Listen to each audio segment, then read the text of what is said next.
The NFL Draft rapidly approaching, and welcome to a Colts positional preview video here with my main man, Rick Venturi. I'm Matt Taylor.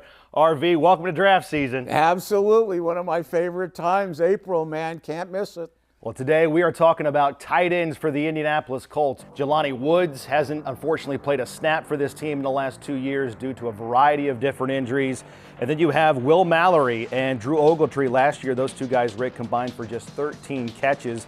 And as a group, Colts tight ends had less than 500 receiving yards last year. So how big, I should say, is this positional need for the Colts at tight end going into this draft? Well, I think it could be huge. If we can get a dynamic tight end to add to the receiver core and to add the running game, there's no question about it. I think it's a shame that Woods and Ogletree, who came in here to really as very, very good athletes, have been marred with injuries. You know, we've got a quarterback that doesn't throw much to the middle of the field, but if we could add a dynamic player, that would be big. Well, this draft class is littered with dynamic playmakers at tight end. What makes this crop on the big picture, so fruitful in that regard, catching passes? Well, at first, when I looked at it, I thought it was really deep. I'm not sure that I feel as strongly about the depth of it, but it's very good at the top.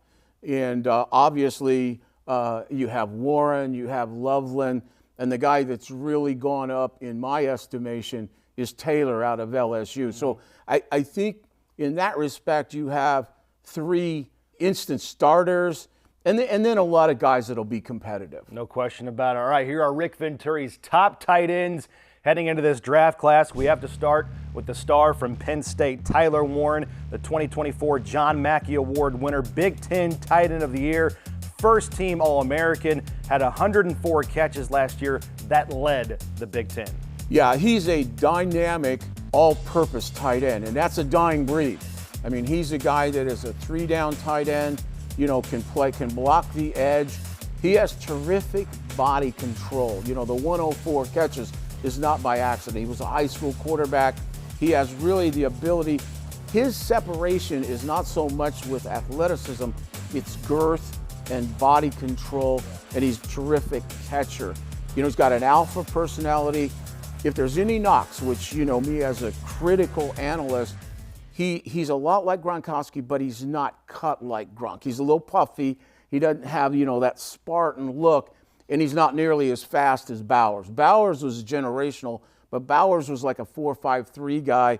I would estimate, he won't run, but I would estimate he's in the 4.7s. And Warren can mix it in the running game as well. He's Very a much, willing blocker. Very much so. He is definitely a three-down starter for you right off the bat. All right, number 2 tight end, according to Rick Venturi, Colin Lovelin out of Michigan, second team All-American last year, 56 catches in 2024, set the single season record for the most catches by a tight end in Michigan history. Yeah, and the numbers are always going to be down in that program with Harbaugh. They were going to run the ball.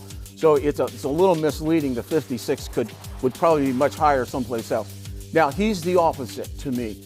He is a hybrid tight end. We have tight ends like Warren, three-down guys. He is more of a receiver first. I always talk about Pittman being a tight end in a wide receiver body. Lovelin is a wide receiver in a tight end body. He plays really well detached from the line.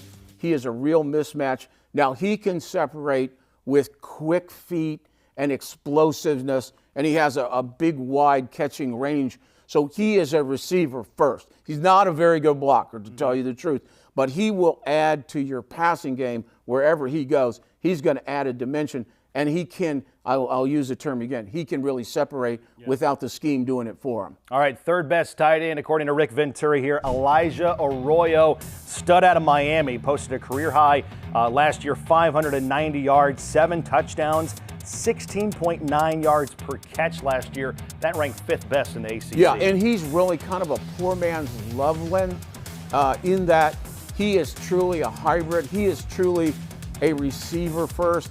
I think he's a liability if you wanted to play him on 3 downs on the edge, attached. I think he's a detached player, but he is another guy that can get downfield, that can separate real good in the seams. I would say the biggest issue with him is one, blocking, and 1A, he's really been plagued with injuries over the years. He really only came of age as a senior. All right, last one, Mason Taylor. You brought him up earlier out of LSU. He has the bloodlines. He is the son of defensive end Jason Taylor, obviously an outstanding player back in the day. 35-plus catches in each of his last 3 years in college. He had 55 last year. Yeah, he has really risen in my eyes. He has really gone to now the legitimate third tight end. And I think that Taylor is definitely a starter. I think he can play 3 downs as a rookie. At Baton Rouge last week, he ran a 4.64. So he's probably the fastest guy. When you look at him on tape, he's one of those guys that is efficient. He does everything well. He doesn't necessarily wow you. Yeah. I mean, there's not necessarily the wow factor, but he's a guy that can block it, that can catch it. You mentioned the pedigree. You know, I think he's going to be a functional starter from day one in this league. All right, the Colts haven't had a tight end eclipse over 450 receiving yards since Jack Doyle in 2019, Rick. So to close out here, how realistic is it that one of these 4 guys could be in the mix and available for the Colts to think about taking with the 14th overall pick? Well, I think Taylor definitely will be Arroyo, but I wouldn't take him that high. I think Taylor is more of a low 1, high 2. As far as Lovelin and Warren, it's possible. It's not necessarily probable. I think it's very possible because tight end is very much like running back, not on Sundays, but it's a devalued position in the draft. And you know, both guys are a little flawed. You'd like for Warren to be faster. You'd like for Lovelin to be a better blocker. Sure. So I think it is possible for one of those 2 guys to be at 14. All right, we'll see what happens right there. That's Rick Venturi. I'm Matt Taylor. That is a breakdown of the tight ends in this draft class. We're doing it as we continue to get ready for the NFL Draft, April 24th, round number 1. We'll have more positional previews as we get closer to draft night right here on Colts.com.